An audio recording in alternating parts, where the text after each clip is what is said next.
finalist Andrew Hastings. Andrew Hastings is recognised for his quick thinking, leadership, courage, selfless actions and compassion towards others. Andrew attended a serious vehicle collision and went to the aid of multiple motorists who had been trapped or injured.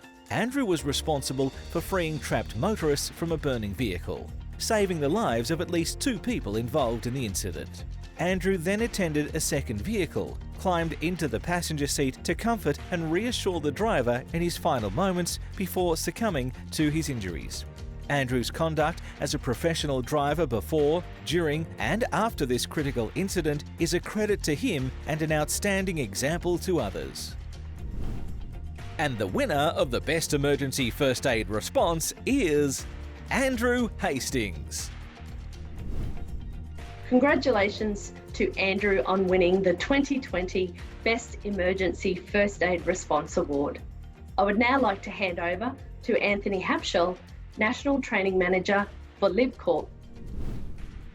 I'd like to introduce to you Andrew Hastings, the winner of the first Emergency First Aid Response. If you could just tell me, when you came up to this accident, what was going through your mind? So if you wouldn't mind just going through the incident itself and kind of tell me what was going through your mind as you were approaching.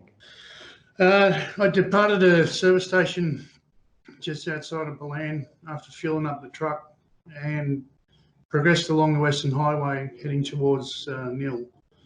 And I'd heard a bit of banter on the radio to say that a car had hit a tree. And as I got a little bit closer, I could see about 14-foot, 12-foot high flames coming out of a maxi taxi laying on its passenger side, and another car that was facing across the highway. So my sort of thought originally was to get my truck off the road and move across the laneway so that EMS needed to get through. I could do that.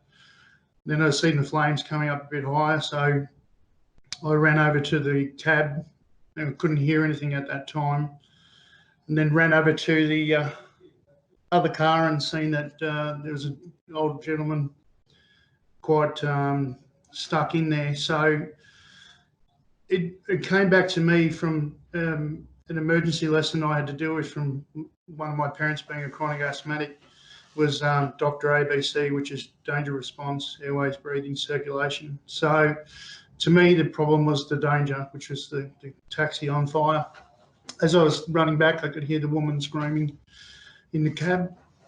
So I grabbed my fire extinguisher, ran back to the taxi, and sort of assisted the taxi driver to get out of the cab, and then started to work on the fire because those maxi taxis have hydraulic fluid, and I thought if that fire catches onto that hydraulic fluid, it's going to be a lot worse. So I used my fire extinguisher quite rapidly and then yelled out for other people to give me theirs.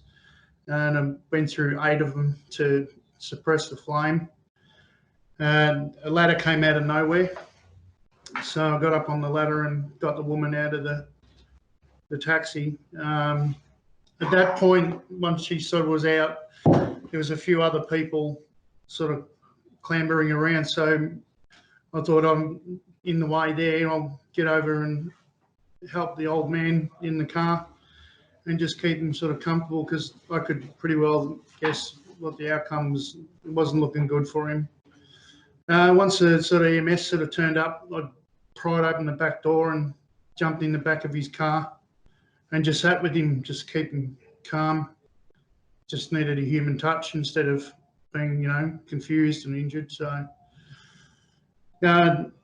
my thoughts through all of it is to just, I couldn't let that woman burn. I couldn't let her get any more than what it was. And when my focus attention turned to the old man, I put into my head that, if that was my grandfather, I would hope that someone would do the same, just to give him a level of compassion and to feel loved, really, like to feel like someone was there holding his hand or, patting his head, letting him know that there was a human touch. So yes.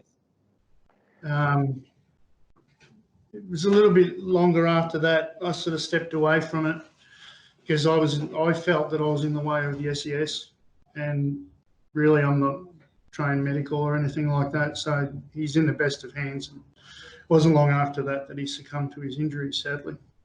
Yeah. So, considering the scenario itself, and you mentioned that you remembered your the DRS ABCD. Yeah, Dr. ABC. Yeah. Yep. Yes. Was that through any formal training that you'd done before, or was it something that you'd seen and you remembered at that specific time? My mother was a chronic asthmatic, so I've been a real first responder in a weird way since I was a kid. We lived in a very small house, and there's a few times that she had bad asthma attacks, and I'd had to push her out on my skateboard, or it was really very hard, you know, single mum and 2 kids. But I did about 3 weeks of St John's ambulance training when I was very early on in teenage years, I think about 11 or 12.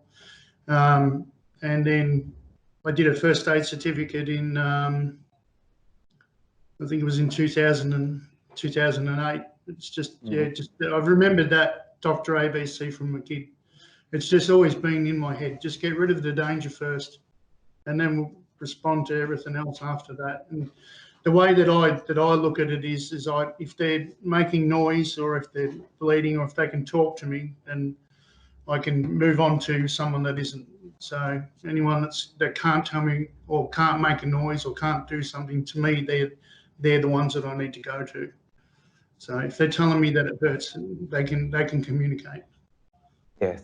So within that scenario, when you approached the emergency, immediately your brain went straight away to this DRS ABCD.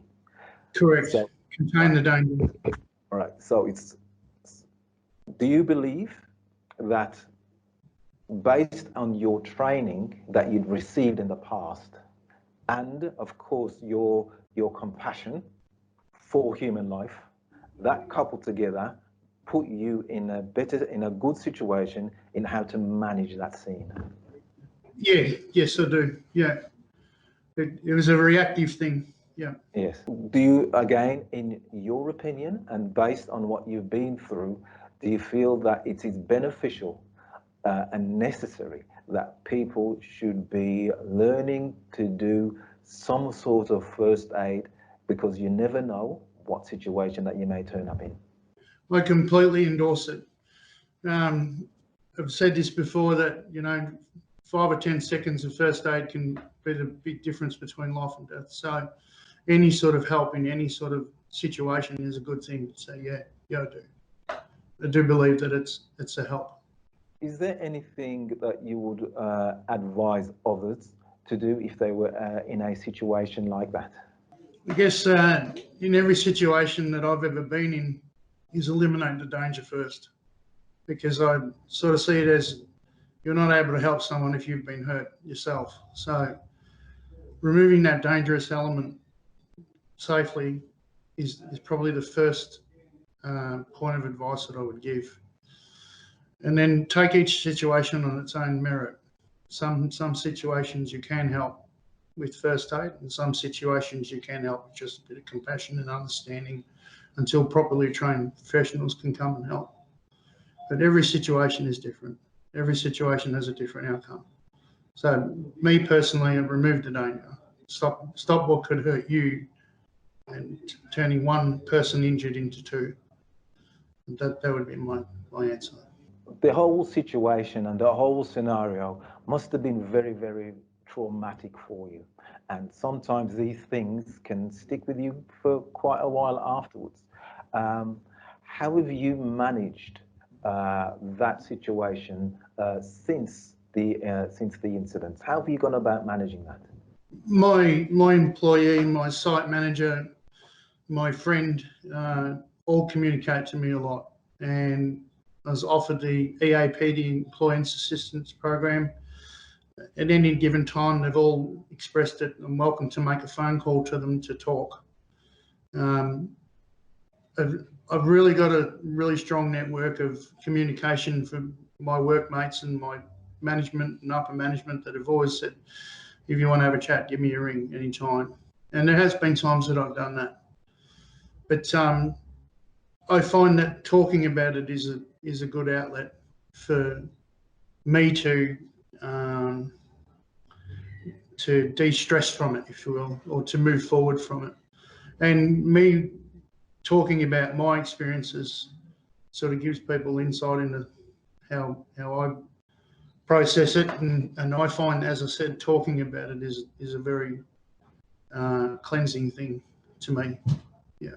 My partner is very supportive, my family. So I guess the more communication you have with your friends and family and management, and having the opportunity to do the EAP, my employer's been fantastic. So I very well appreciate all of that. Andrew, I'd like to thank you for being such a brave individual and for being there for the person that needed you most in that situation. I appreciate it. Thank you very much. Thank you, Anthony, and congratulations again, Andrew. Thank you all for watching today's presentation, and thank you to our sponsors for making the Australian Workplace Health and Safety Awards possible.